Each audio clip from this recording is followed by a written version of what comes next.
సమీరా, సంజయ్లు కొత్తగా పెళ్ళైన జంట. వారు తమ జీవితంలో సంతోషంగా, హాయిగా ఉన్నారు. తర్వాత సంజయ్కు రాజస్థాన్ ప్రాంతానికి ట్రాన్స్ఫర్ అయ్యింది.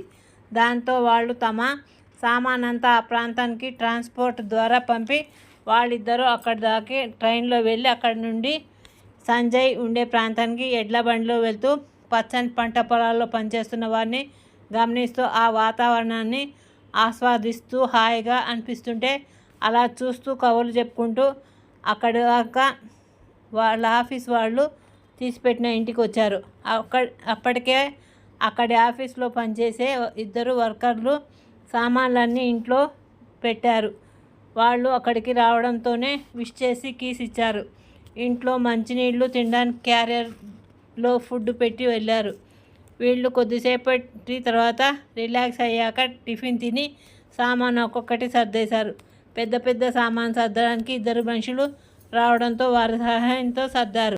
దాంతో వాళ్ళు ఇద్దరు బాగా అలసిపోయారు. మధ్యాహ్నం భోజనం తెస్తామని చెప్పి ఆఫీస్ వాళ్ళు వెళ్ళిపోయారు.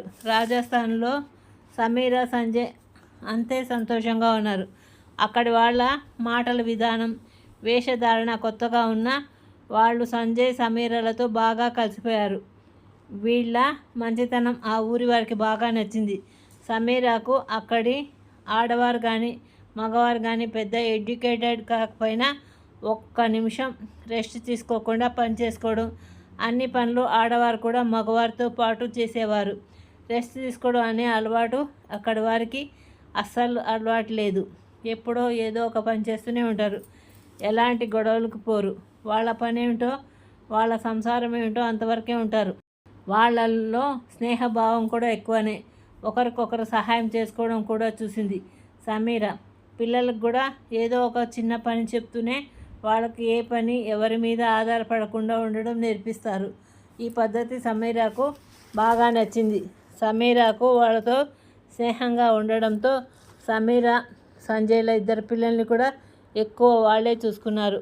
అలా వాళ్ళ జీవితంలో వీళ్ళు భాగమైపోయారు. గుడ్ నైట్ పిల్లలు.